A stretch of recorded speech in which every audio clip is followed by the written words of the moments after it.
Aku tertarik dengan komen daripada sahabat kita ni. Kita semua sedia maklum bahawa NGO, majlis-majlis yang berbai'ah yang berada dalam negara kita ni adalah di antara NGO yang tertua yang ada sebelum kemerdekaan sehingga kita mencapai kemerdekaan. Peranan yang dimainkan oleh majlis-majlis NGO berbai'ah ni cukup banyak dalam melibatkan agama, bangsa dan negara. Cukup banyak sejak dahulu sampai ke hari ni. Tetapi dalam waktu yang sama, bila melibatkan isu warga asing, pelarian yang ada dalam negara ni, kita mempunyai kelopongan, kelemahan dan akhirnya kita tak nampak bahawa isu melibatkan kebanjiran warga asing, pelarian akan memberi kesan bukan saja kepada agama tetapi kepada bangsa kita, bangsa Melayu dan juga tanah air yang berdaulat kita ini, negara kita. Sebab tu aku menyeru kepada ayanda-ayanda, abalung-abalung, abangah, abang cik yang paling tertinggi, paduka-paduka, berada-berada yang sedang berada di dalam kongsi bersama dengan rakan-rakan sahabat kita daripada kaum Cina, India, bangsa-bangsa lain. Kita kena berfikir.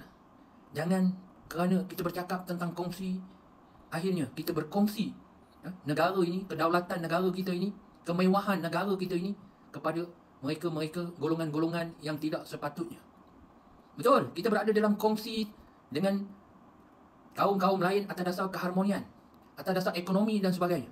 Tetapi bila melibatkan isu warga asing ni, kita perlu buka mata, kita perlu ada tanggungjawab sosial untuk melindungi semua rakyat Malaysia dalam negara kita ini. Jadi aku cukup berharap akan ada kebangkitan, akan ada pembaharuan daripada golongan-golongan ahli-ahli NGO berbai'ah ini untuk ambil satu tanggungjawab sosial, memberi perhatian di setiap bandar, di setiap pekan, di setiap daerah, di setiap mukim kita masing-masing. Perhatikan perangai-perangai, perhatikan bagaimana golongan-golongan warga asing dan pelarian ini duduk dalam kelompok masyarakat kita. Kita bimbang yang ada dalam kelompok, yang ada dalam komuniti adalah anak-anak cucu kita. Kita bimbang akan berlaku pelbagai-bagai perkara yang akhirnya akan memberi kesan kepada negara, yang akhirnya jenayah yang mereka buat ini akan terkena kepada keluarga dan rakyat kita.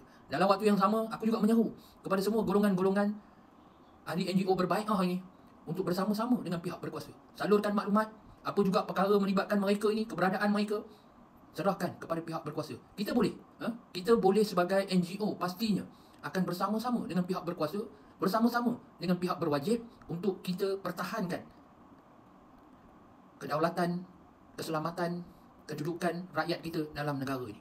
Apapun antara kau, aku, kita adalah sama.